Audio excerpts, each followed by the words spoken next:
یہ کہانی لینا اپنی دادی کے بارے میں سنا رہی ہیں۔ میری دادی کو سمندر کے قریب رہنا بہت پسند تھا، اور اس کی وجہ یہ تھی کہ ان کا سارا بچپن اور جوانی امریکہ کے شہر میامی میں گزری تھی۔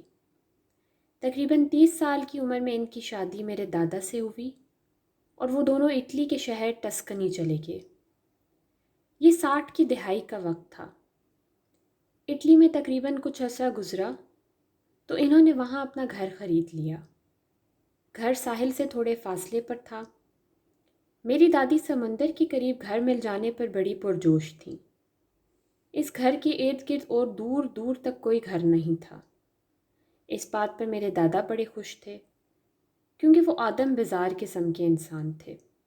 جب گھر خریدنے کی تمام فارمیلٹیز پوری ہوئی تو پراپرٹی ڈیلر نے بتایا کہ کچھ سال پہلے اس گھر کو اچانک آگ لگ گئی تھی، اور اس گھر میں رہنے والی عورت جو تقریباً 40 سال کی تھی جل کر ہلاک ہو گئی۔ مگر مزید افسوسناک بات یہ تھی کہ اس عورت کی لاش کے ساتھ 2 بچوں کی جلی ہوئی لاشیں بھی ملی تھیں، جو بعد میں پتہ چلا کہ اس عورت کے بھائی کے بچے تھے اور چھٹیاں گزارنے اپنی آنٹی کے پاس آئے ہوئے تھے۔ گھر کی رینوویشن شروع ہو گئی۔ گھر میں موجود سارا سامان تو جل گیا تھا، مگر ایک سبز رنگ کا صوفہ بالکل ٹھیک حالت میں تھا، جسے بعد میں دادی نے لاؤنج میں رکھ لیا۔ دادا اپنے کام کے سلسلے میں دوپہر کو آفس چلے جاتے، اور دادی گھر کے کاموں سے فارغ ہو کر اون سلائی کے ساتھ سویٹر، موزے اور سکارف وغیرہ بناتی، جن کو وہ مقامی بازار میں فروخت بھی کیا کرتی تھیں۔ اس کے علاوہ دادی کا سب سے پسندیدہ مشغلہ ساحل پر سوئمنگ کرنا تھا، اور وہ جب بھی موقع ملتا ساحل پر چلی جاتی۔ ایک دن دادی کچن میں کھانا بنا رہی تھیں اور دادا اسٹڈی میں تھے کہ اچانک دروازے پر زوردار دستک ہوئی۔ ایسا معلوم ہوا کہ بہت سے لوگ دروازے کو پیٹ رہے ہوں۔ دادی بھاگ کر اسٹڈی میں آئی، جہاں دادا ڈنڈا اٹھا کر دروازے کی طرف جانے لگے تھے۔ دونوں جب دروازے کے پاس پہنچے تو باہر سے ایک نہایت کمزور آواز آئی، کیا پانی مل سکتا ہے؟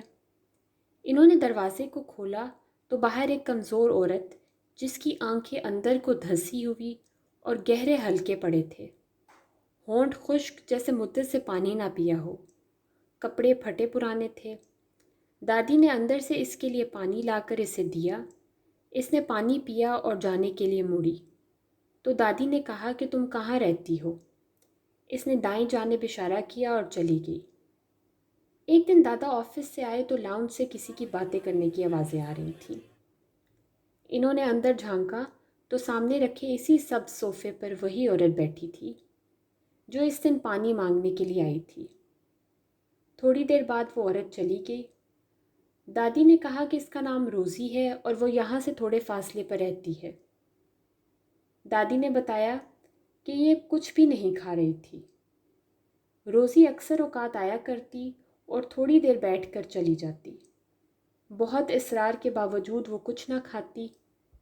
ایک دن روزی آئی تو اس کے ساتھ 2 بچے بھی تھے۔ دونوں نے سارا وقت روزی کا ہاتھ پکڑے رکھا۔ ان کی آنکھیں بالکل سپاٹ تھی، گویا زندگی کی کوئی رمق ان میں نہ تھی۔ وہ مسلسل ایک ہی سمت میں دیکھتے رہے۔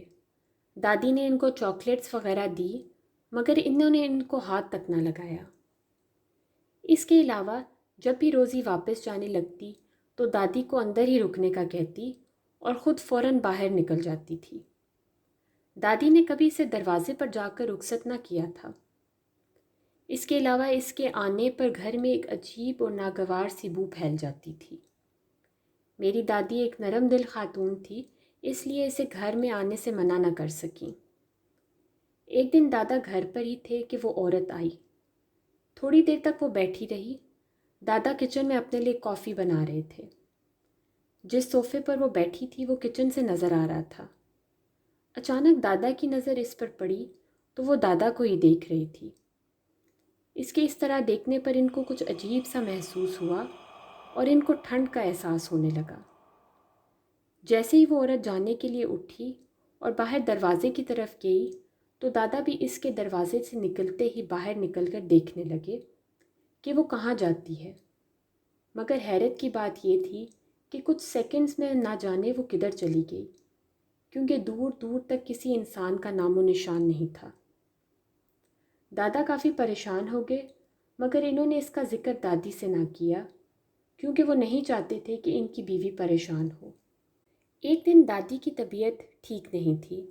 دادا ان کو دوائی وغیرہ دے کر بولے کہ میں تھوڑی دیر کے لیے مارکیٹ جا رہا ہوں، تم آرام کرو، میں باہر سے دروازے کو لاک کر کے چلا جاؤں گا۔ دادی نے سر کے اشارے سے کہا ٹھیک ہے۔ دادا کے جانے کے بعد وہ سو گئی۔ دادا مارکیٹ سے واپس آئے تو دروازہ کھول کر جیسے ہی اندر داخل ہوئے تو ان کو جلنے کی بو آئی۔ وہ تیزی سے کچن کی طرف آئے کہ شاید دادی نے کچھ پکانے کے لیے رکھا ہو اور وہ جل گیا ہو، مگر کچن میں ایسا کچھ بھی نہیں تھا۔ جیسے ہی وہ کچن سے نکلنے لگے تو ان کی نظر لاؤنج میں رکھے سب صوفے پر پڑی۔ ان کو لگا کہ سارا گھر ان کے سر پر گر پڑا ہو۔ صوفے پر روزی بیٹھی تھی اور خوفناک مسکراہٹ کے ساتھ ان کو دیکھ رہی تھی۔ دادا بھاگتے ہوئے کمرے میں آئے تو دادی سو رہی تھی۔ دادا کو لگا ان کے رونگٹے کھڑے ہو گئے ہیں۔ ڈر کے مارے ان کی بری حالت تھی اور ان میں ہمت نہ تھی کہ دوبارہ لاؤنج میں جا کر دیکھتے۔ وہ کمرے میں رکھی چیئر پر ہی بیٹھ کے، دادی کی آنکھ کھلی تو انہوں نے دادا کو آواز دی کہ مجھے کچھ کھانے کو دے دیں، اب میں کافی بہتر ہوں۔ انہوں نے کہا کہ میں کچھ کچن سے کھانے کو لاتا ہوں۔ دادی بھی ان کے ساتھ کچن میں آ گئی۔ دادا نے ڈرتے ڈرتے لاؤنج کی طرف دیکھا تو وہاں کوئی نہ تھا۔ یہ کافی خوفناک اور سمجھ سے باہر واقعہ تھا۔ اگر دادی سو رہی تھی، دروازہ باہر سے لاک تھا، تو وہ اندر کیسے آ گئی؟ ایک دن شام کی چائے پیتے ہوئے دادی بولی کہ کافی دن گزر گئے ہیں، روزی نہیں آئی۔ پہلے تو دادا کا دل چاہا کہ ان کو بتا دیں، مگر پھر وہ خاموش ہو گئے۔ اسی دن رات کو دادا کی آنکھ کھلی، بستر پر دیکھا تو دادی نہیں تھی۔ انہوں نے پانی پینے کے لیے کچن کا رخ کیا۔ کچن کی کھڑکی سے سمندر نظر آتا تھا اور چاندنی رات کی وجہ سے کافی روشنی تھی۔ انہوں نے کھڑکی کا پردہ اٹھایا تو وہ حیران رہ گئے۔ سامنے ساحل پر دادی کھڑی اور ہاتھ ہلا ہلا کر کسی سے بات کر رہی تھی، جبکہ ان کے قریب کوئی نہیں کھڑا تھا۔ تھوڑی ہی دیر میں وہ واپس آتی ہوئی دکھائی دیں۔ دروازہ کھلنے اور پھر بند ہونے کی آواز آئی۔ وہ سیدھی کچن میں آئی۔ دادا کے پوچھنے پر کہنے لگی کہ میں چاندنی رات میں سمندر کو دیکھ کر خوش ہو رہی تھی کہ اچانک روزی نظر آ گئی اور کچھ عجیب باتیں کرنے لگی۔ میں نے روزی سے کہا کہ اندر چل کر بات کرتے ہیں، تم رات کو کیوں آئی ہو؟ تو وہ ناراض ہو کر چلی گئی۔ دادا خوف زدہ نظروں سے دادی کو دیکھ رہے تھے۔ اگلے دن وہ لائبریری چلے گئے اور پرانے اخبارات والے حصے میں جا کر کچھ سال پرانی لوکل اخباروں کو نکال کر پڑھنے لگے۔ کچھ دیر کے بعد وہ اس اخبار کو نکالنے میں کامیاب ہو گئے جس میں ساحل پر موجود گھر کو آگ لگنے کی خبر تھی۔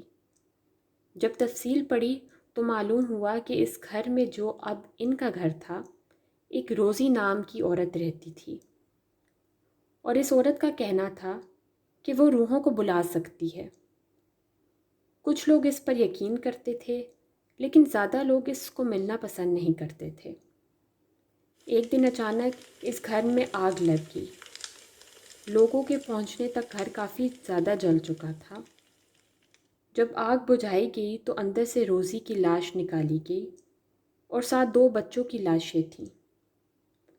لوگوں کا کہنا تھا کہ وہ روحوں کو بلانے کے لیے موم بتی جلایا کرتی تھی، تو شاید اسی کی وجہ سے آگ لگ گئی ہو۔ اس واقعے کے ساتھ روزی کی ایک تصویر بھی تھی جو کہ پولیس کے ریکارڈ کے لیے لی گئی تھی۔ لوگوں کی شکایت پر ایک دفعہ پولیس نے اس کو تحقیقات کے لیے گرفتار بھی کیا تھا، تو اس سلسلے میں اس کی تصویر لی گئی تھی۔ بعد میں اسے چھوڑ دیا گیا تھا۔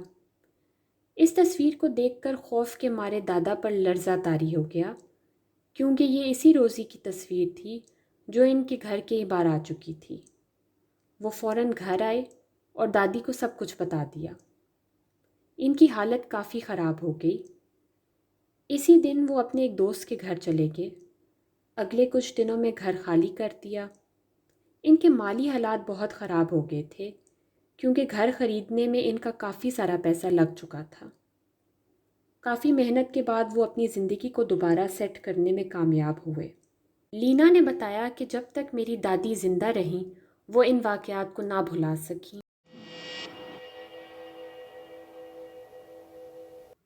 Hi everyone, I hope you enjoyed the story. Don't forget to like, subscribe and share. Until then, bye.